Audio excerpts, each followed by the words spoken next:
Hi, I'm Mark Wybrow, and this is the Electronic Cafe, the channel for the lovers of electronic music. And I'm Andy McNabb. So let's get started.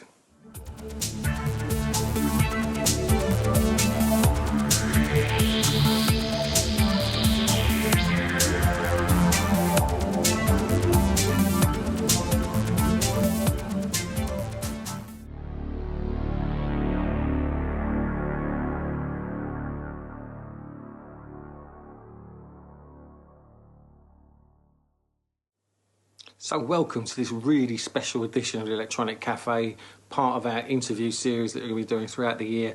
This is the first one for 2021. As you know, we did Rusty Egan last year. To kick us off, we have an amazing interview that we did just last weekend that we're going to put in this episode with the mighty Atlas. His real name's Jeff Hartford. He's based out in Canada. I have to say, one of the nicest guys that Mark and I have met. Absolute genius in terms of music, but his influences are incredible. And we got to know him over a couple of hours on last Saturday evening, and I have to say, it was just brilliant. Yeah, you know, when you meet someone, you just don't know what to expect.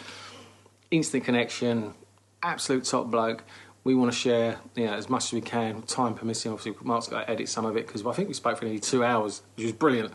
We're going to put some of the key highlights in this episode, so there won't be hot stuff in this particular show, because we think it's really great that you get to meet and know the guy that we met at the weekend, and that is the mighty Atlas. So sit back, enjoy the conversation, and we'll be playing you bits of his amazing music. And if you've not heard him before, go check him out. Great musician. But I say, Jeff, if you're watching this, it was an absolute pleasure, my friend, and you are welcome on the Electronic Cafe anytime you like. So, and look forward to hearing more great stuff that you're going to be bringing out, that I'm sure of. For those that don't know, and I was one of them myself before his second release in 2020, the brilliant album Out Here With You, Jeff Hartford, better known by his stage name of Atlas, is a Canadian musician, producer, DJ, who was signed to the Mousetrap record label by its founder, deadmau5 himself. The album Out Here With You featured in the Electronic Cafe Best of 2020 episode, and his high quality electronic dance music is rooted in atmospherics with complex chord progressions that also tap into his background as a composer of film scores, drawing on techniques he acquired while interning in Los Angeles in studios under industry luminaries like Trevor Morris. Atlas has a unique twist on the EDM genre and has mastered how to combine his classical training with electronic sounds. He was named in Billboard's One to Watch for 2016, which is quite an accolade. Along with his own 2 albums released in 2020, Lavender God and Out Here With You, as an in-demand producer, Jeff has remixed numerous songs for a number of artists, including Rihanna, Aphex Twin, Led Zeppelin, Phantogram, deadmau5 and Pendulum, plus many more. But on top of all that, Jeff, Atlas, is just such a lovely and knowledgeable guy who knows his stuff, be it folk, be it jazz, be it electronics. Me and Andy had a brilliant few hours interviewing him. It was a privilege, so just sit back and listen and enjoy Atlas.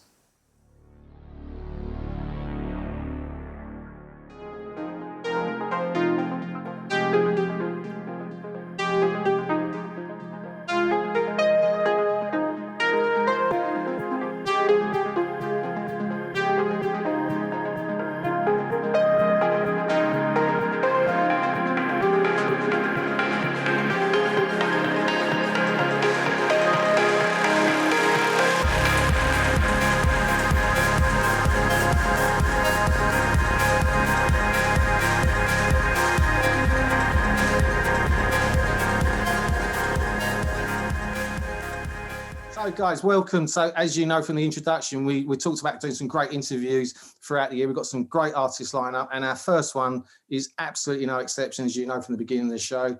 So, I'd like to welcome the mighty Atlas to Electronic Cafe, and we know him as Jeff. So, Jeff, welcome to the show, my friend. It's good to have you here. Thank you very much. I'm just honored to have a good conversation about music with nice people. Thank you.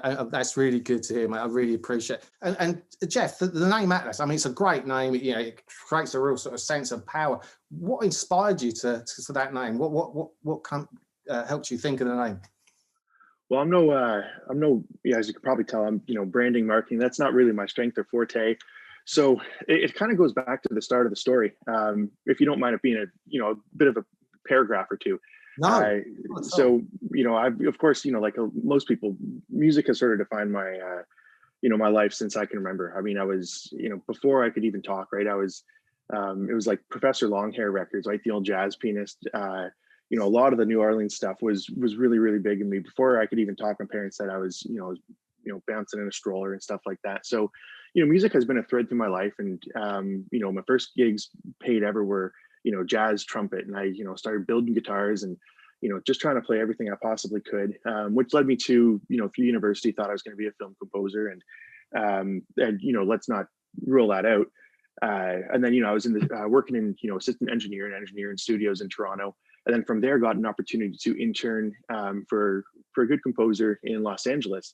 But it was around that time that the dance side of electronic started, really, really appealing to me.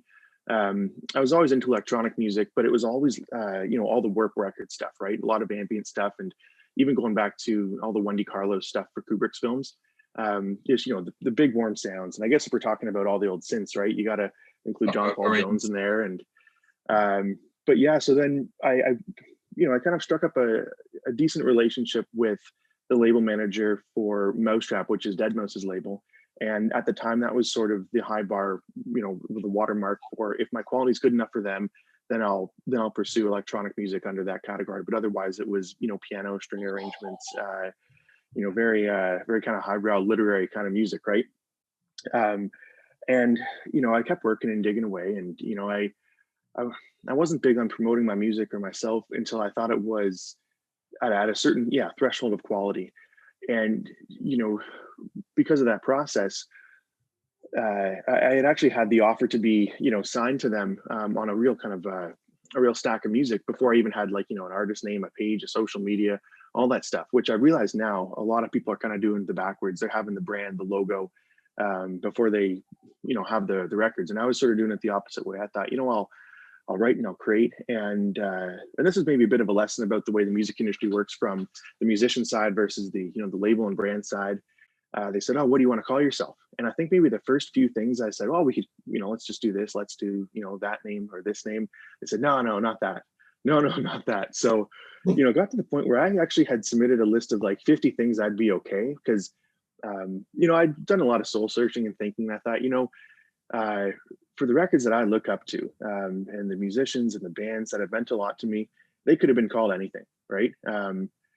So, for me, the music, was and still is the driving factor, and it's the integrity with that. And then, funny enough, if I could, I guess there's probably a cute way of putting it. My mom named me twice, right? So she named me Jeff once, and then we were sitting there, way back when. Years ago now, and said, well, what about Atlas? Because of course we're sitting in the living room talking about music, and my mom was a geography major in school, and so we have a lot of old different atlases, right, which are kind of actually nice, fun to go through, right? Because you get a lot of history, right? You have atlases where these countries don't exist anymore, and these borders have been reshaped, and it's the politics, the languages, the geography, the migration patterns, and so I thought, that kind of makes sense based on the way I lived. We grew up moving around every 2 to 3 years with my family, and of course the the influences and geographies that sort of influenced my writing. I thought, hey, that kind of makes sense. Yeah. Then so you do some kind of precursory Googling and all that, and you realize, well, you can't really call yourself Atlas. It's a pretty easy word. And we thought, what if we put 2 T's in there, and that kind of stuck. And I think for me, reverse engineering it, there's a lot of ways to to understand it as a book of maps. It's it's territory, it's spectrum, and I think it initially set up a pretty wide spectrum sonically that you can kind of explore. But I guess that's the story of Atlas. And of course, then you talk to a label, and they put it in capital letters, and they can see it all happening. And one thing that's been a little bit fortunate is with all the flyers and posters, or you're on a compilation and all those kind of things, alphabetical order helps once in a while, but I'll tell you, it was never the only other name I ever thought. Because there was a story I heard a story where when you first started releasing music, when you signed to Deadmau5's label, they thought that you was him because you was working under the name Atlas, and they thought it was a pseudonym for music that he was releasing as well. Yeah, and that's actually a really interesting story, and there's a lot to it. I mean, just honestly cut me off anytime, because I've been kind of cooped up and lonely, so it's nice just to talk to people, eh? It's great. Honestly, it's so nice. It's just great. I love it. Keep it flowing. It's brilliant. No, I think that was perfect. Kind of like the Atlas, the Deadmau5 thing. I guess from your point of view, it's a two-edged sword, really, because you think that's brilliant because they're thinking I'm this great artist side project, but equally you're thinking, well, I want to make my stuff slightly different to stand out as well. So that's the dilemma that you had, I'm guessing.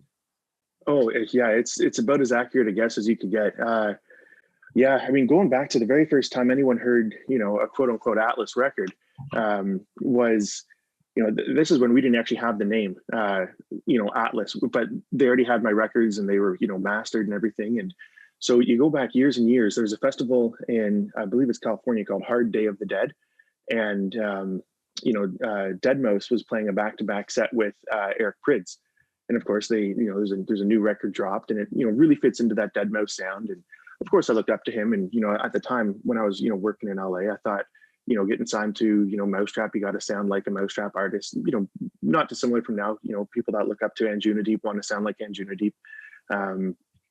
All those labels have their their sonic fingerprints, right? But at the time, yeah, people were trying to Shazam that record and figure out who it was. And initially, really early on, it just sort of, the Shazam came up with whatever they had logged it on, the first one, so it said the Jeff Hartford remix or something. And that's when we realized, we gotta have a name real quick. For me, the real exciting part was that it was being played out. And the funny story is that back, not that things are really different now, but I had an old flip phone that I had to kind of top up by credits once in a while, just by a credit card, because you don't have a lot of money and all that. And so the label manager at the time was, of course, at that festival, and he was blown away that these two guys were playing one of my first records. And so he recorded on his phone. He held the phone and tried to leave me and try to call me and play it for him. But of course, I didn't have enough money on my phone to pick up the call. I didn't have enough money to pick up the message. So I was sitting there trying to add it on, and then I was just sort of blown away. But to get back to the Deadmau5 thing, yeah, it was a bit confusing because at first, yeah, there's the initial flattery, but then you think, you don't kind of want to step on someone's toes that worked really hard and did a lot for bringing the electronic music into at least North American mainstream. I know it's been it has sort of permeated to pop culture in in other regions for a lot longer, but yeah, I think that was why initially you learn. It's like anyone who's learning to play the Stairway to Heaven solo, or they want to detune and have those really thick strings on the guitar like Stevie Ray Vaughan. It's flattery initially, but then you think I've never looked up to anybody that was a copycat. And I've been writing music my whole life to try to find what your own voice is, and then, which is a really hard thing to find in music, is what your voice. And even when you find your own voice, it's what are you going to say with that voice? Yeah. So despite it being initially exciting and a bit of a boost at the beginning and the onset, you got to really find your own. Yeah, you got to find your own style of music. So it became a bit confusing early on, and there were discussions. There's no social media for Atlas, and it became really uncomfortable, because I think when people started kind of looking at where stuff was uploaded from online, and people were, there was a blog post that I think thankfully is taken down, but people were going through my, my cousin's Facebook pages and saving pictures and trying to find that, and I felt like, I love music and I love writing, and I didn't want any of this stuff to happen. So, and that's when I'm a really tiny artist. You have the Deadmau5 fans, and they're going through and picking through your cousin's pictures from the summer, or so yeah, it was exciting and flattering initially, but ultimately, yeah, we want to be known for who we are. And exactly, yeah. I mean, you said earlier that you started playing piano and trumpet and guitar. I mean, there was more orthodox instruments. I mean, how did you go into the electronic field, and then when you're writing stuff now, what's your approach? Do you write at home, or do you write in a studio, or how do you approach it? Yeah, so initially, yeah, I grew up, always just playing music. And even, some of my first piano teachers, after you reach a certain level in, the conservatory piano, I switched piano teachers, in grade school and high school. That was more composition and improvisation focused, especially because, jazz was a really, really big part, and still is a big part of my listening, if not the biggest part. And, composition and, recording your own instruments and, being a songwriter was, for me at the time, and probably still is, one of the most important ambitions, right? It's, same thing with cooking, right? You don't only, if you love cooking, you don't only want to cook people else's recipes. You want to, invent your own, and you want to, cook for your friends, or, open a restaurant, or all these things where you take it as far as you can. And so, yeah, the electronic side of music for me it was really just born out of, studio necessity. I was one person, and we moved around a lot. So I could never really stick with a band or anything. So I would record, one guitar part, and then I'd record, I'd bring the laptop and the old mic into, the living room where the piano is, and I would record that. And you start investing, okay, well, why doesn't my guitar sound like the guitars I listen to? Why doesn't the mix sound like the mix I'm listening to? Before I even knew what the word, really what a mix was. And you learn, okay, well, I gotta gain stage this, or I gotta EQ this bit here. And, your mic's too close or too far away. And just by sort of, the rudimentary studio practices, it leads you into, the whole other world. I thought, well, is there a way to bring strings in? And that leads you into MIDI and composition. And by that point, I thought that was a big budget operation with, stacks of paper and pens, and, having to read every instrument and write for every instrument. And it was really just, the electronic side of music for sure came as almost a shortcut for, writing the records that I wanted to hear. And then, of course, you go down that rabbit hole of, of MIDI and production, and, who are the pioneers, and what are they doing, and how do they achieve that? And that for sure definitely led me to the whole Warp Records world, right? Boards of Canada and Audicor, and all those Aphex Twin ambient records, and all the experimental work, which of course, then you go backwards, then you go forwards, and then that leads into, the modern electronic sound and all that. But yeah, I guess, electronic production really did come from me just wanting to, properly build out my folk and rock records, and the technology is its own narrative. Yeah, because production is such a massive part of it. I mean, you've literally taught yourself every aspect of it, and it sounds incredible. But when you listen to the Daft Punk records or the Aphex Twins records, I mean, the production on those is phenomenal. I mean, I was listening to the Tron Daft Punk soundtrack. It's such a massive sound those guys have got. It's just incredible. Yeah. So, I mean, you, through necessity, you taught yourself from like trumpet, piano, building up through guitars, and then to what you are now. Yeah, a lot of missteps along the way as well. I mean, we also have try out different workstations, and but yeah, it's definitely been a building up process. I was real fortunate to have good music teachers, and we've all heard kind of scrappy demos of bands or artists before they kind of make it and have either the budget or the wherewithal to produce a really full, lush sounding record. But the music at the heart of it is kind of what keeps us going back. I remember, hearing those Minnesota Hotel tapes from Bob Dylan way back in the day, right? So songwriting is still, I believe, at the heart of it all. I mean, I know electronic music can kind of get a little bit caught up in the technical side, right? It's, but I still think it's, songwriting is, at the heart of it. And I was really fortunate growing up, to be, have good music teachers, and to be exposed to a lot of really good music early on. But yeah, it was mostly self-taught. I think a lot of the more important studio principles I did learn interning and assisting at studios here in Toronto, and then when I was in Los Angeles working with that composer. But yeah, working in Los Angeles, it's less about the studio stuff than it is personality management at times. Although actually, one little caveat I will mention is that in Los Angeles, that composer was really, because he came up through what was it, Remote Control, which is Hans Zimmer's big, kind of music workshop, factory where he's got everybody under the sun kind of, doing, arrangements and brass sounds and everything you can imagine. But so this composer I was working for came up through so Hans Zimmer's studio system called Remote Control, and based on that was mostly using the software and technology that they used. And just for that job in Los Angeles, I became very, very familiar, intimately familiar with a synth called Zebra 2 by UHE.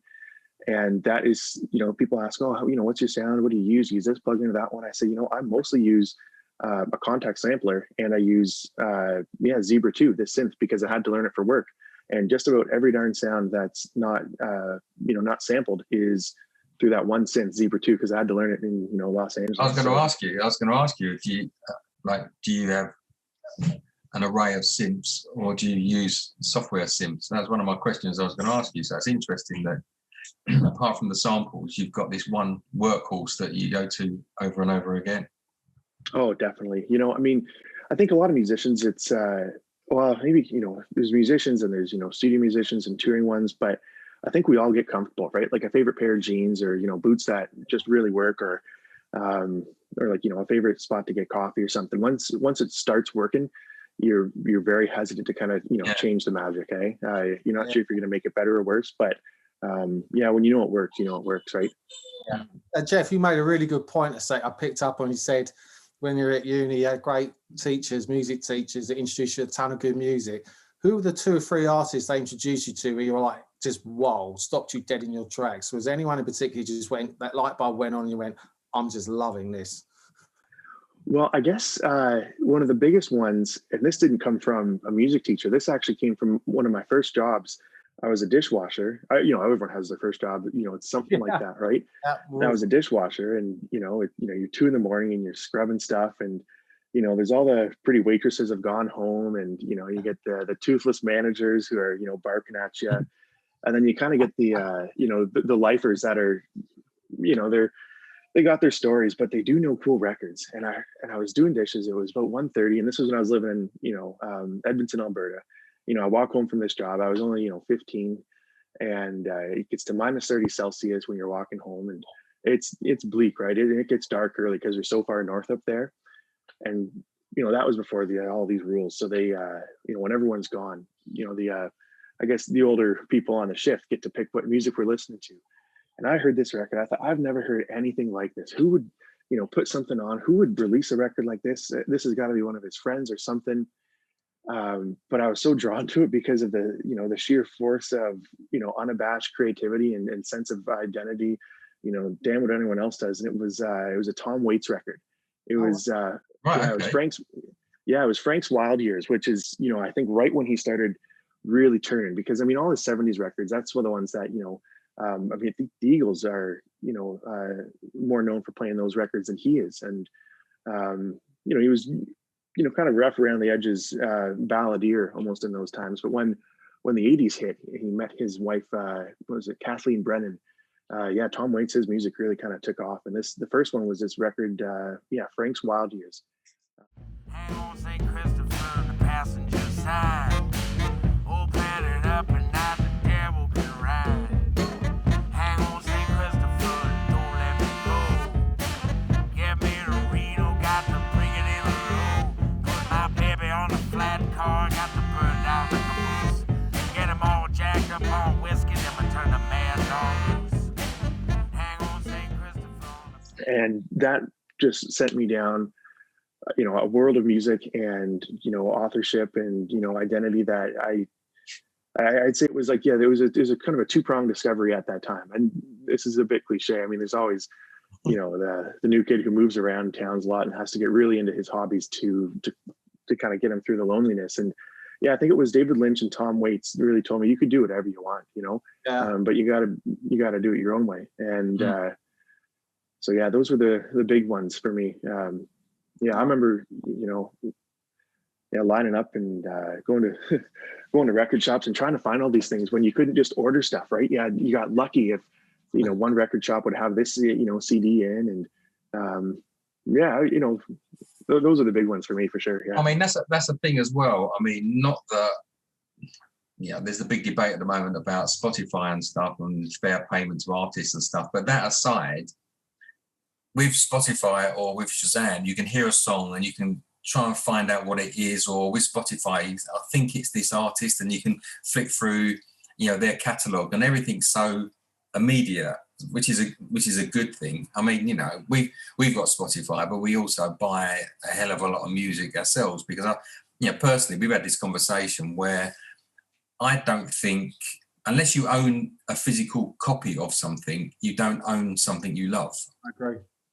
You're not. Oh, yeah, you don't own it. I think you pay a fee to access it, but the access isn't ownership, right? If I adore an album, I want to have something tangible. I want to have the album, own it. So Jack White said, didn't he? You don't actually own a piece of music until you have it on vinyl. And I kind of So 2020 for you, Jeff, was a really productive year. You had a release in early 2020, and you released an album in the end of 2020. So how has COVID been for you and your productivity going forward? Have you been able to use the time to get a lot of material for something else? So I think so 2020 started with, I guess, what was my first Atlas album, Lavender God, which was a while in the making. And if it sounds well, I mean, there's a lot of kind of personal and creative reasons why it sounds different, but also it was created technically under such different circumstances compared to Out Here With You. And I guess I could kind of touch upon that, because I know that Lavender God has a bit of more kind of pops and crackles that are it's a really, really important and personal record to me, but it was made with a really, really old computer. I couldn't afford a newer computer, and I couldn't run more than one VST at the time. So everything was mapped out visually on a piece of paper.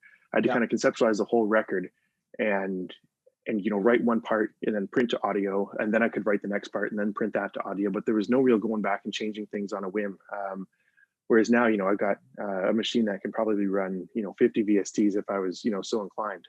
That came out, and you work hard on your albums and the way it goes, but it was also really expensive. The mastering and I think the legal costs of clearing the vocals. I think if you compare it to Out Here With You, there are no vocal records on that, because I just couldn't afford to legally put the paperwork through the system, which I think it encouraged a different kind of creativity, and we can kind of touch on that in the way the samples were used in Out Here With You, but the albums are especially a pre-COVID and a post-COVID album are very, very different, right?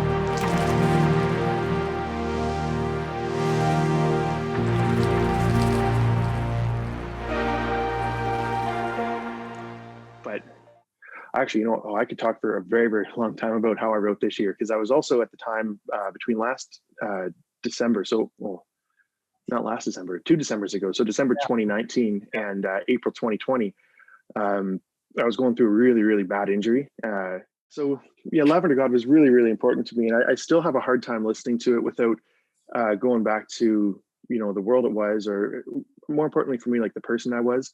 When I wrote it, because when it came out, it was probably I guess the beginning of like one of the lowest, kind of mental, emotional, and physical times of my life. I was badly injured in December 2019, and bad spine damage and nerve damage, and I couldn't feel I had no feeling in my left foot for months. I'm not sure if it was ever going to come back or if I could use it, and they put me on a drug that was used intricate um, for for massive pain management, for nerve damage, and they also prescribe it as like an anti-epileptic drug. So essentially, it shuts down like your nervous system, so your body doesn't react to anything as you try to recover. Um, and I was on that, and it was a real fog until the pandemic happened, or I guess the pandemic, pardon me, began to happen. Yeah. Last March, and we had booked a really really solid tour from that March till May, with should have been the kind of the real celebration of the album and all that, but never got to do that tour. And of course the loss of income with touring, it's a familiar story with artists, and feeling so mentally out of it just to try to recover from this injury. And it was a low point, and I couldn't write. And then of course everything else starts to happen, and it was, if I'm being honest, I don't know if I really dealt with it all in the best way. I don't know if there was really a precedent on how to deal with all these things, but and anyone you'd go to for advice has not been through a pandemic before either. So I really felt like I was kind of winging it on my own, outside of leaning on my girlfriend for patience more than anything. And but then you think, well, you still got to write records, and you still got to do that, right? Because your manager's out there as an island, and the labels there trying to survive, and every other artist, and that's what you sort of do. You try to write. So writing has been very very difficult through 2020, but as we sort of touched upon earlier, you do have a lot more time to write. You're writing about different experiences. You're writing about a lot less adventure. But I sort of slowly got back to a point of health, and my girlfriend was for sure instrumental in that and keeping me positive.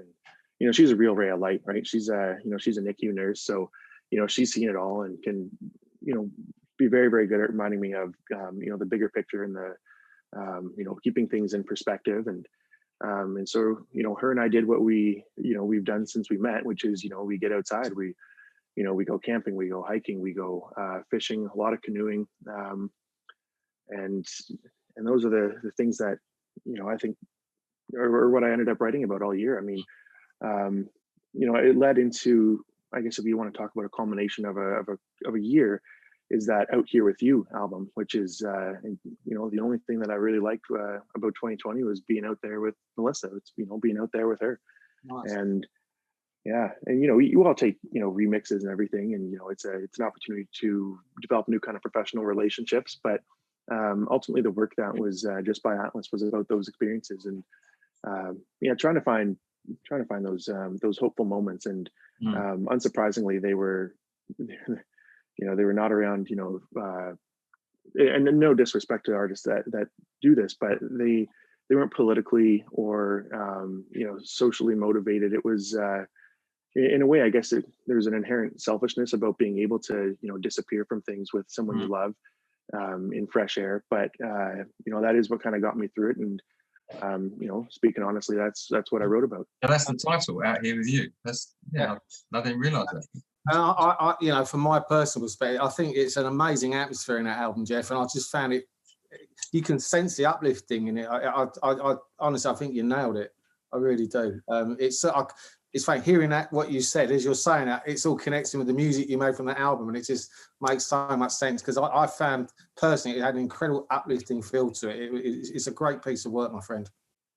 Thank you very much for saying that. And I don't know if, well, I guess no one, unless I really talked to them, this was the most nervous and anxious I'd been about putting out, not just an album, but any track in my life. I was worried it'd been too, because I've shown up at, and I guess this is, speaking real candid now, but I've shown up at, at venues or, shows with labels and all that. And they told me to, play a bit heavier than what your records are. And that's, for sure feedback I've got a lot of different times. And I really try to stay off from, the internet. It's, I don't think it's conducive to productive creativity, but I was really, really nervous about putting out this, this album. I guess I'd been, really sort of shrinking my social circle. Probably, that's on me for, not maybe, knowing how to act or, how to just kind of losing perspective on things through 2020 and feeling a bit isolated and real low mentally. And So no one really heard the record. Um, and yeah, so I had no barometer for what was, how it was going to be, received. I was glad to have, written it and released it for personal reasons, but I really appreciate you connecting with it because, It's a great piece of work. Yeah, as oh, soon as thank I you. heard it, Michael, I posted it on our Facebook page, and and then we did our top 30. You were on my list. I just said it's great, and yeah, I love it, mate. And I'm obviously looking forward to any more work you do in the future. Hopefully, you get to tour again, because as you say, it must be so frustrating for you and every other artist right now. I mean, the amount of concert refunds I've had in the last 12 months has been so frustrating.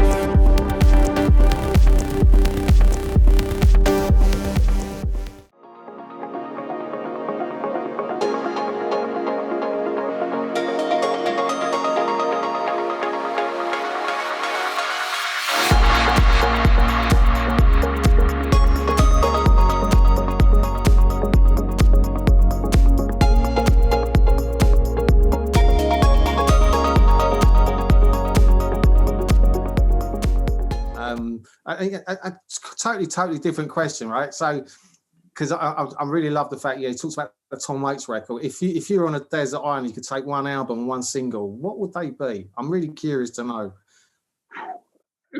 Well, I mean, I'm sure if you guys, play this game, over a whiskey too, it changes just about every hour.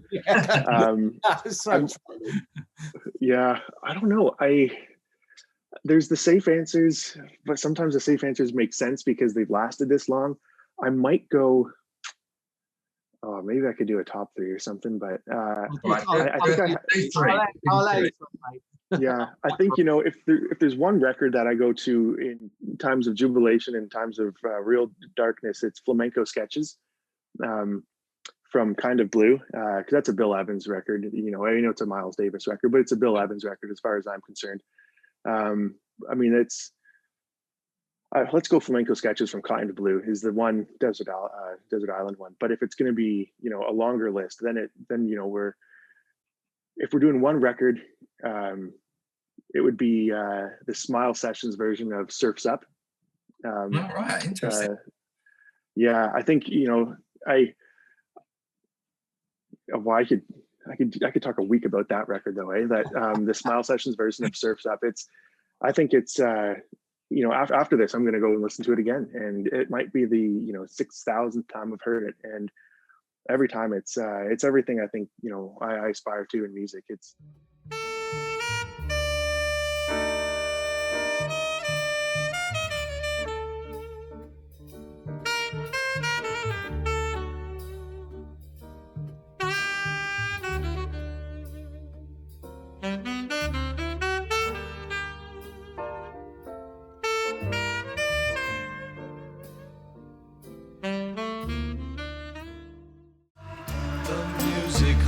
costly vow, the music, all is lost for now to a muted trumpeter's swan. Carbonated ruins done.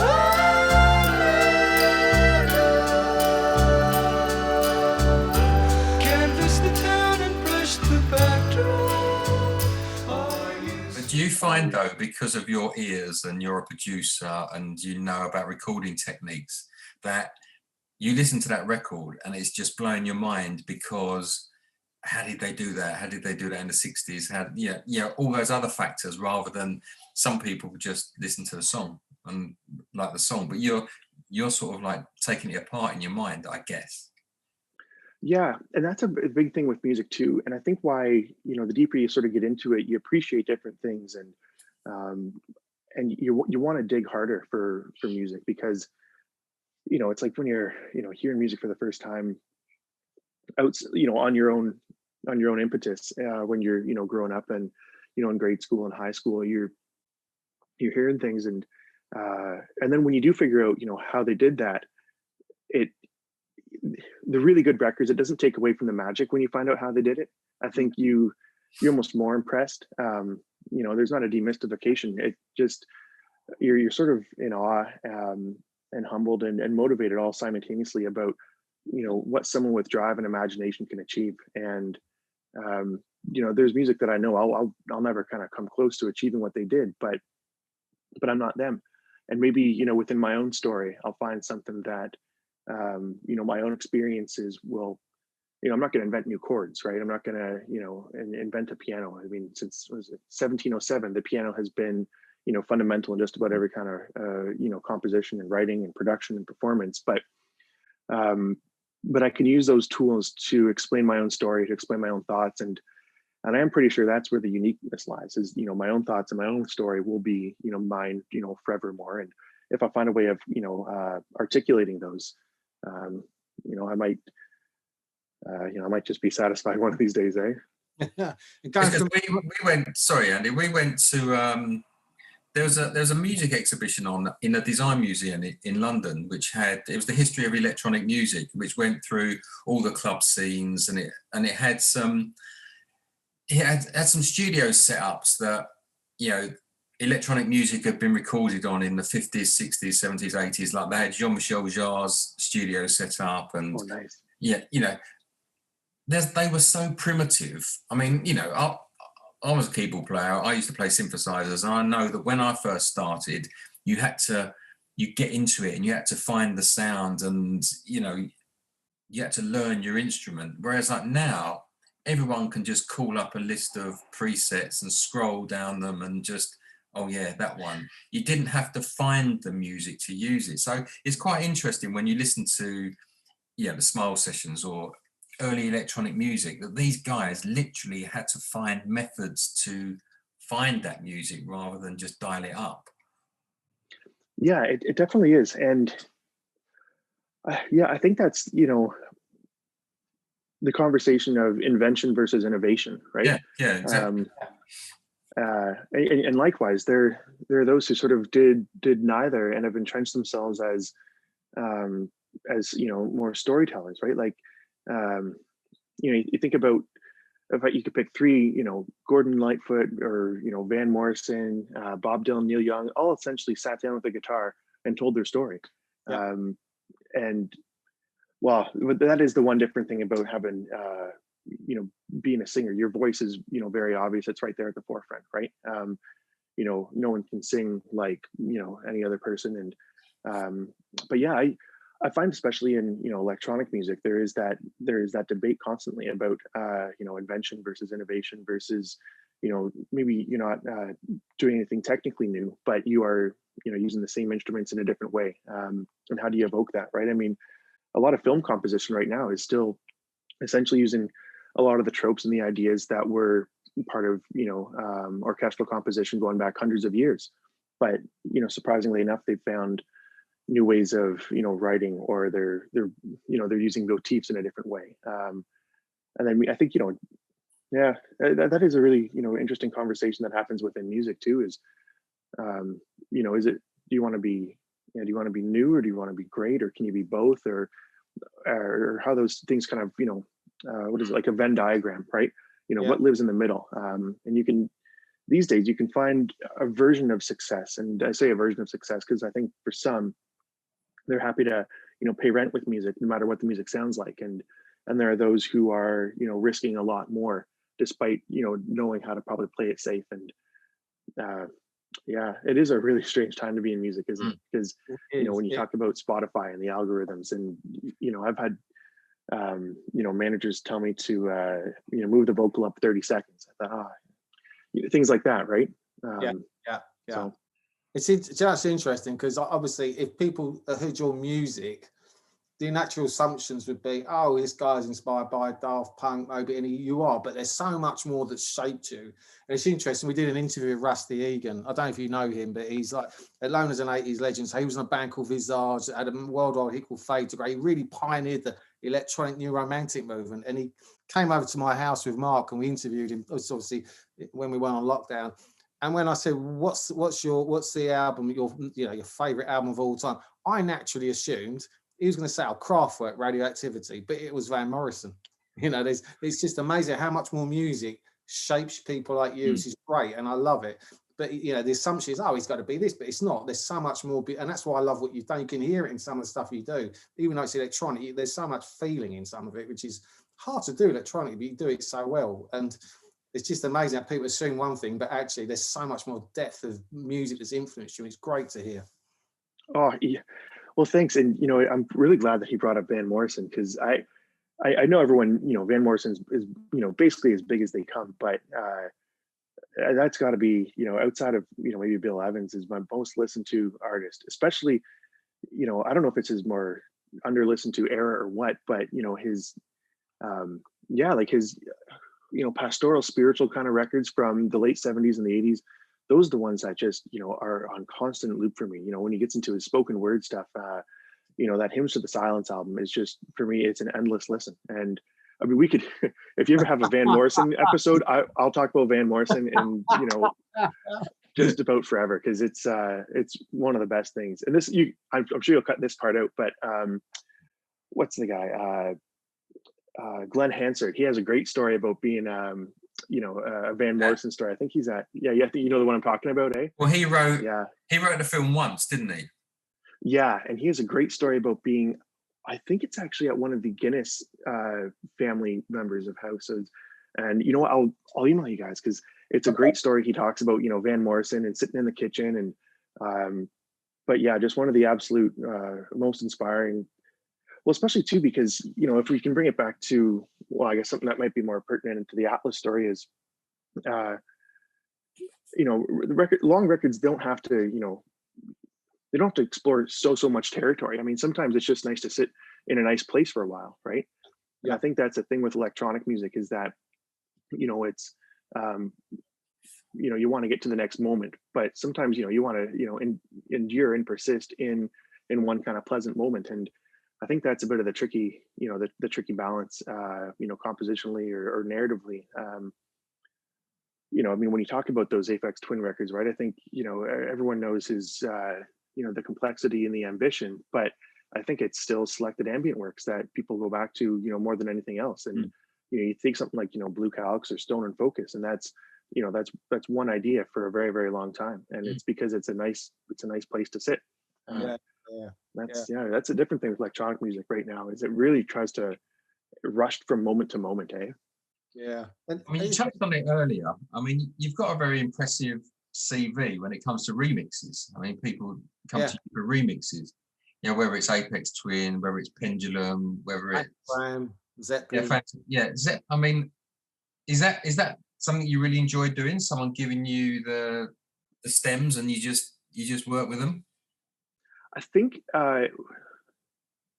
you know, speaking real candidly, when it's exciting projects, it is exciting. I mean, one of the coolest, you know, collaborations that came out of that sort of world was when, you know, when I got to actually produce a track for, you know, Tom Morello and Serge Tankian, right? Of, you know, everyone knows Tom Morello and Serge Tankian, System of a Down, and Rage Against the Machine, and so that sort of came from, I guess, the process that had begun when that, I guess, officially unreleased Led Zeppelin remix, which actually came from doing the Rihanna remix, you know, back in the day. That actually, you know, was a really kind of fun crossover boon. But yeah, it can be really, really rewarding and enriching in a lot of ways when you know, motivated by the project, right? I know that Led Zeppelin one, at the time, who owns their catalog, or it was Rhino, you know, that label. And it was, you know, for me, if we go back to talking about me trying to, you know, being on those old, you know, those old forums, you know, trading Zeppelin bootlegs, and, you know, oh, who has the 71 Japan tour? And, you know, what was the last time they played When the Levee Breaks? Was 1975 in Chicago or something, right? So I was just over the moon to, you know, even just have the stems for a Zeppelin record, you know, and eventually through the whole process, I think Rhino, the project didn't come out or whatever, but to, you know, to work in an official capacity with their music was, yeah, it was really, really liberating, to feel at a point where, you know, you're at least trusted with that music. And I think that's, at its best, that's what it is. It's a trust with the music. Because, I mean, very, very rarely will you ever, touch upon, the greatness of an original record. You're reimagining it. It's an homage. But outside of really, really rare exceptions, I can't think of, anyone that's done a remix that has surpassed sort of the creativity. And for the sheer fact that, you're already halfway there. With the remix, you're getting. Do you tend to get given a free hand, or are there parameters you have to work with when you get given a remix? Do they say do whatever you like, or do they say keep this, keep this, keep this? I tell you, I always ask, because I always know they're looking for something, right? And often they say, oh no, do whatever you want, because they think that what they want is, or pardon me, what they think is my whim will be. What they're looking for based on what I've released already. But a lot of my creative ambitions or appreciations are far beyond the spectrum of mostly popular electronic genres.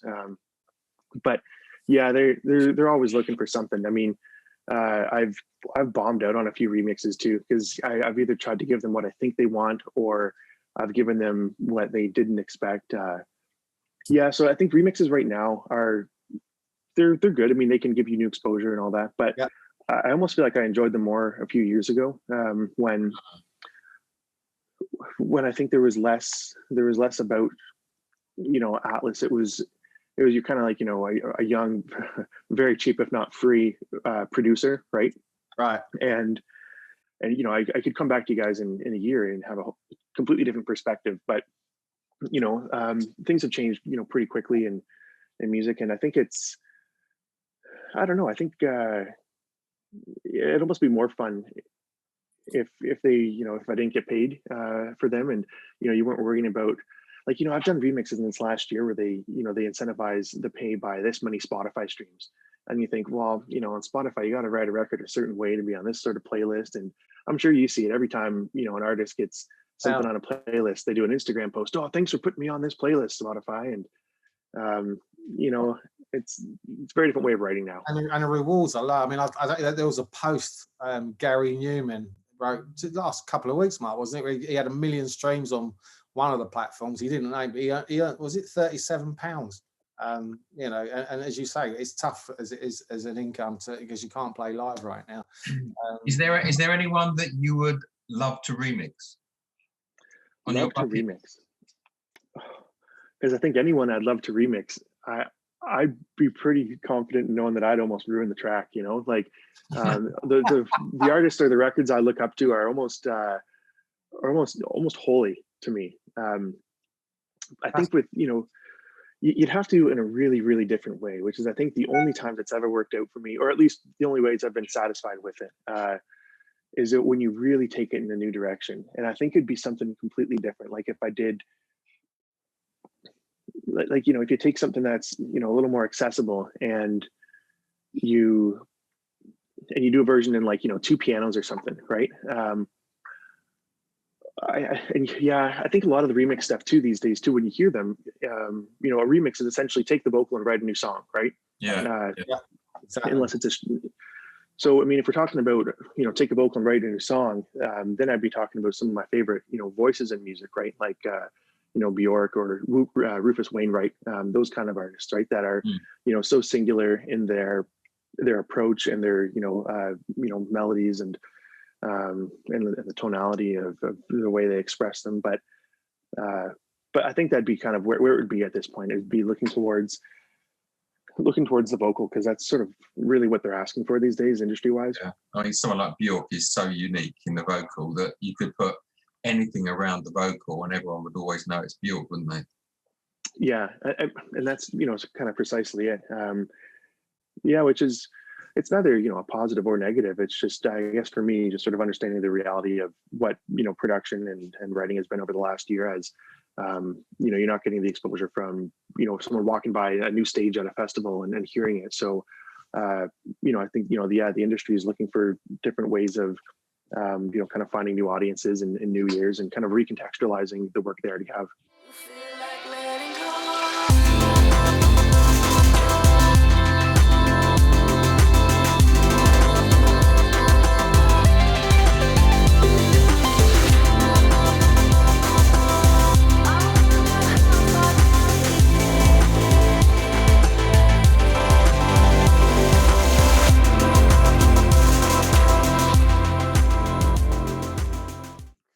just a bit of a fun question, really. Any artist you just love to sit and have a beer with and just talk about life?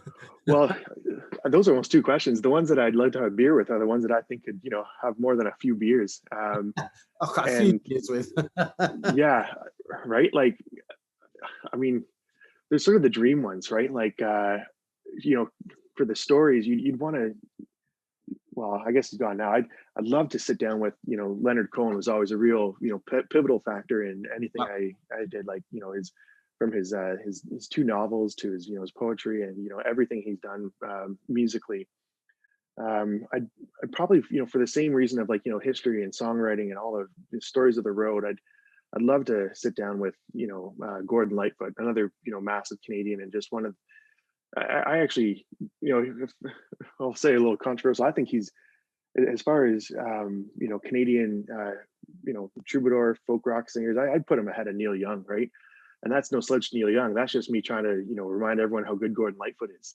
Yeah. And then for kind of fun stuff now, there's kind of a fun punk rock band that that's from Toronto, where I'm from, called Pup. I don't know if you guys know them, but definitely, yeah, and the reason why is because the only reason I ever got my first intern and assisting job at a studio is because the bass player for that band had the job before, and all the boys in that band sort of, they made a deal. They said, let's all quit our jobs because now we're all in this together. It's all or nothing if this band works out.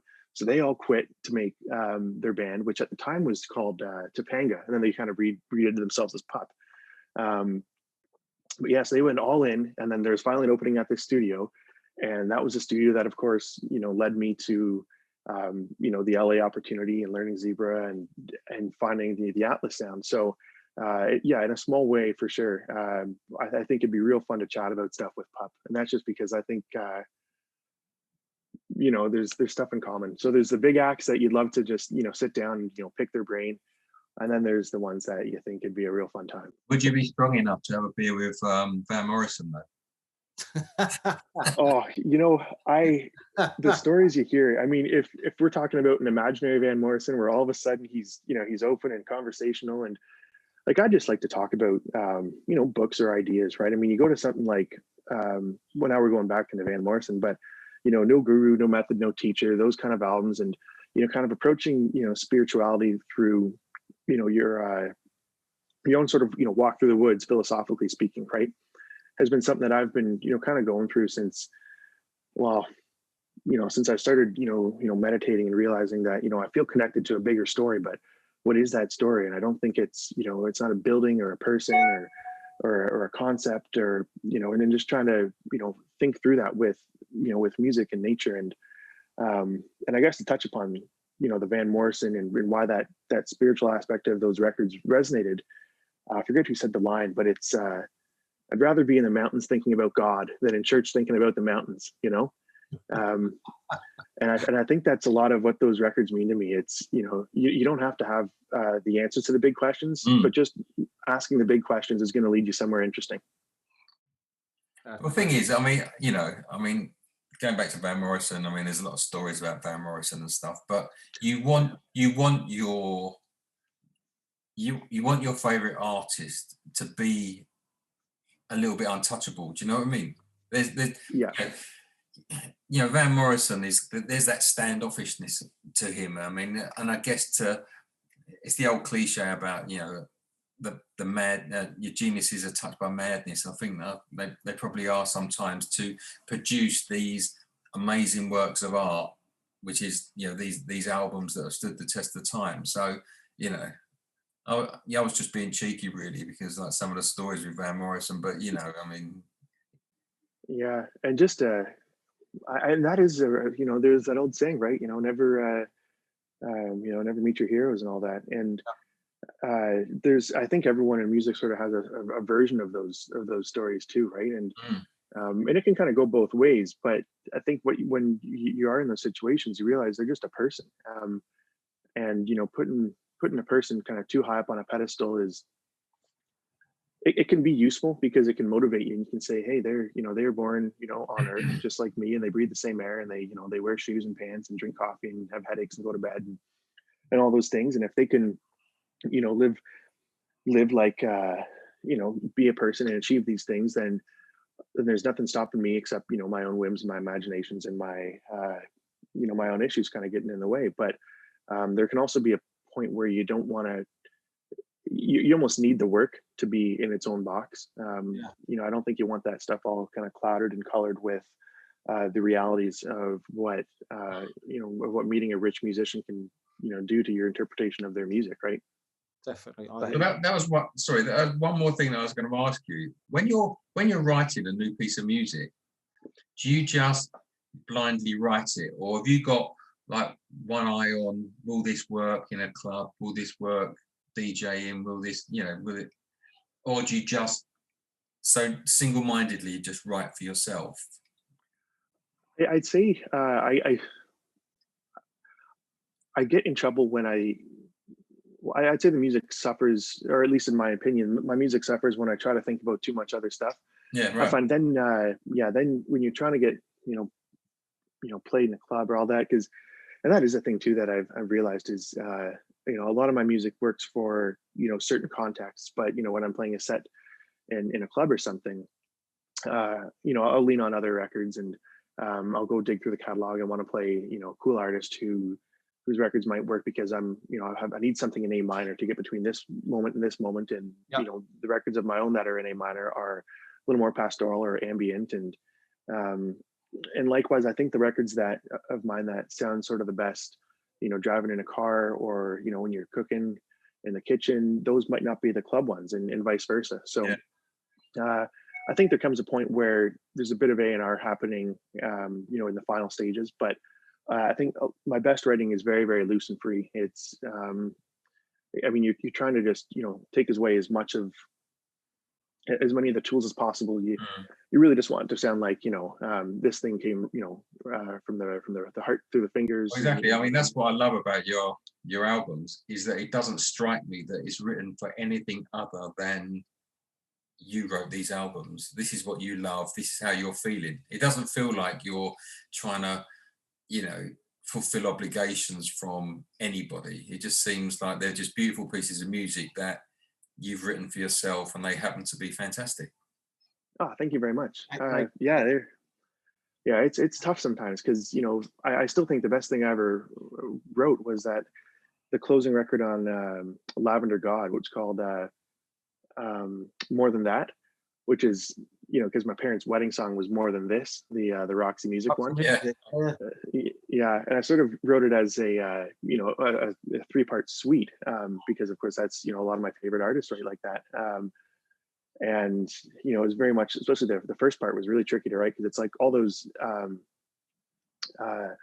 it was very, very inspired by that John Coltrane record, First Meditations, like a lot of the free jazz stuff, right? And especially electronic music, a lot of it's written on a grid and with timings. And this was my version of sort of writing something a bit different, and maybe it's more personally satisfying than musically satisfying, but I think it's still your own story, right? So I think it was me sort of taking authorship over the story, and kind of a reminder to myself that I can kind of write whatever I want, and because I think there's a point, and I've had that point too, musically and professionally, and I'm a small artist, and I'm fighting to kind of stay alive like so many are, and once you have one record do well, or you get one show that goes well, you think, oh, I gotta do that record 100 times in a row, I gotta play that show 100 times in a row, but it's never produced the best work in my mind. And but to be honest, I've tried to do that a few times. I've tried to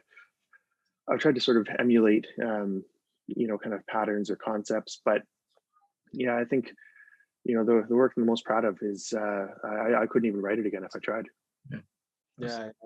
I mean, on a similar vein is that I was speaking to this art gallery owner who had a very famous artist on his books who painted for the gallery. The gallery had an exclusive, and the gallery used to tell the artist which paintings sold best and which paintings he had to do in the style of that painting. Oh, more. So you know, you've got this vision of like this artist, this troubled artist, and he's doing these paintings and the gallery is selling them. But actually it's the other way around. It's the gallery saying you need to do more of this type of painting and less of this type of painting. And I guess it could happen, you know, that way in the music industry, where you come under all these pressures to write in a particular way, which kind of is like pushing you away from the brilliance that you do and why you're there in the first place. That's happened, isn't it, Mark? So, Jeff, I don't know if you know the band Talk Talk. Oh yeah. An amazing album called, so they were quite a new romantic electro pop, and then they bought this album called Spirit of Eden, which is very jazz influenced. If you haven't heard it, mate, it will blow your mind. It's one of the greatest albums of all time. But actually, when it was presented to the record label, they were like, we're not effing making it or producing this. They told them to go away. But they stuck with it and got it out eventually. It was the best-selling album they ever did. So what you're saying, Mark, is absolutely correct. But thankfully, you know, you sound like you're a bit like Mr. Mark Hollis. You do what comes from the soul and that's it. And you just do what you want to make, which is, you know, I wish more artists were like that. So it's great. I appreciate you saying that. I do actually wish I was a little more of that.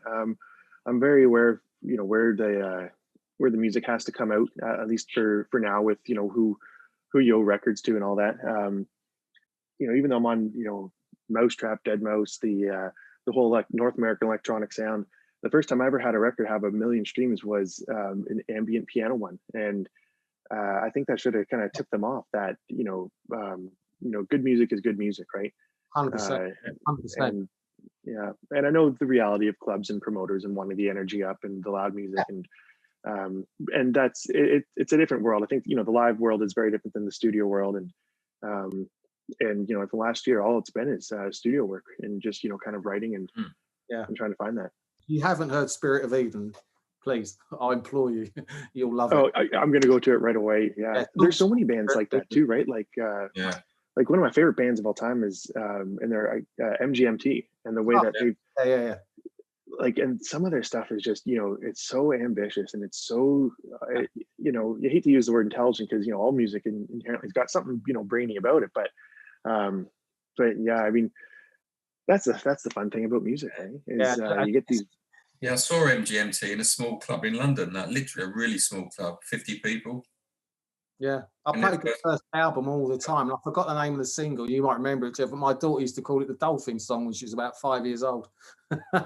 She loved it. I think that, yeah, their big two on that was almost like, you know, Electric Feel and Kids, right?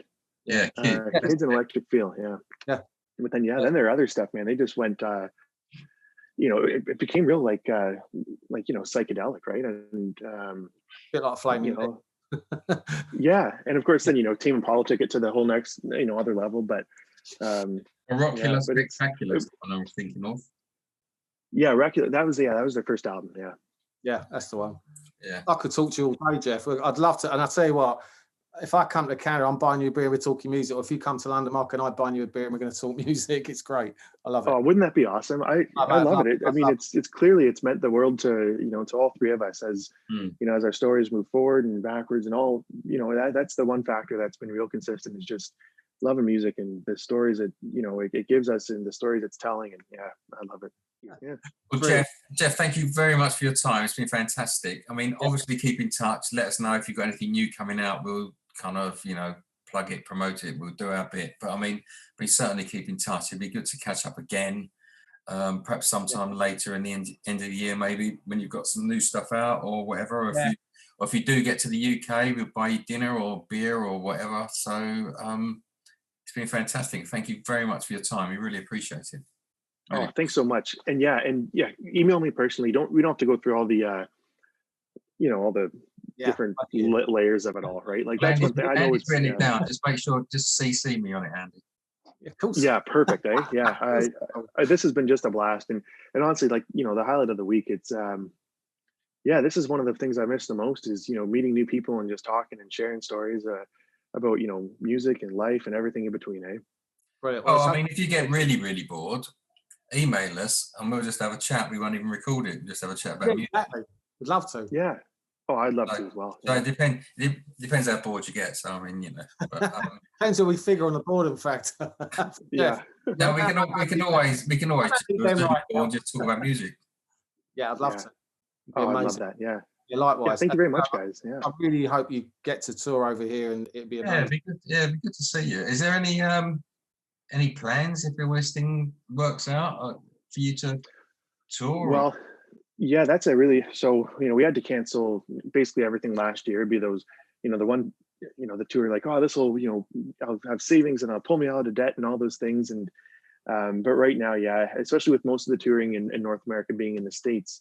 But yeah, had things gone differently last year, there was, it was the kind of the rooms that I'd always hoped to play, the shows I'd hoped to play. And, I'm optimistic that there is a time when it all comes back, because I can't think of a time in human history where people didn't gather around each other and enjoy music, right? Yeah, I'm sure it'll come back. I mean, hopefully you do get out in the States and able to come to Europe as well. So we look forward to it.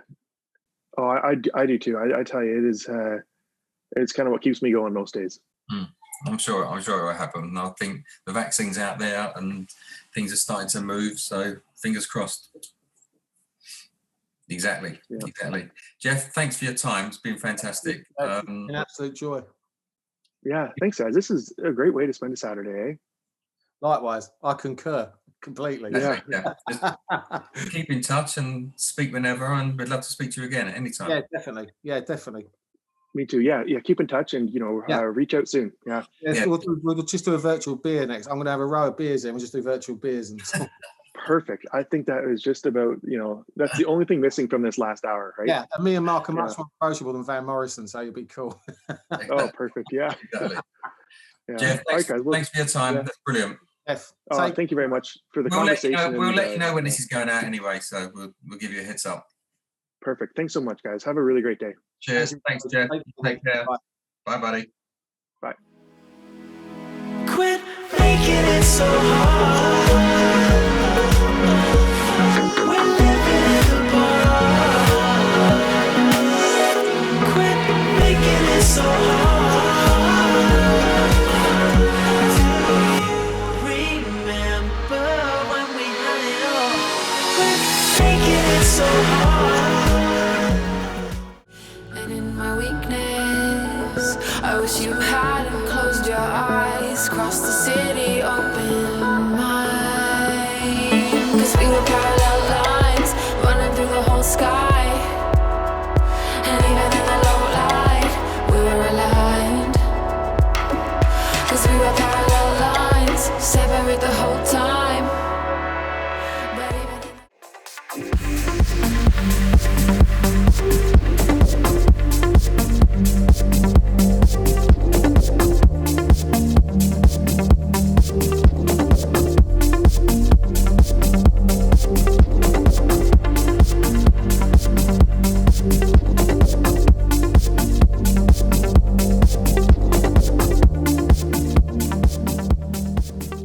That's it. We hope you enjoyed that interview. Mark and I certainly did. And look out for some announcements coming soon of who we're interviewing next. And look out for more new music that Mark and I will be reviewing in the next episode. So I hope you enjoyed that interview with Atlas. It was a great experience for Mark and I. And stay safe. And thank you for watching Electronic Cafe, and we'll see you soon. Bye-bye for now. Thank you, Jeff, for that interview. That was brilliant. It was so uplifting and great to talk to you. Please catch us next time, and please take care. And don't forget to subscribe. Thank you.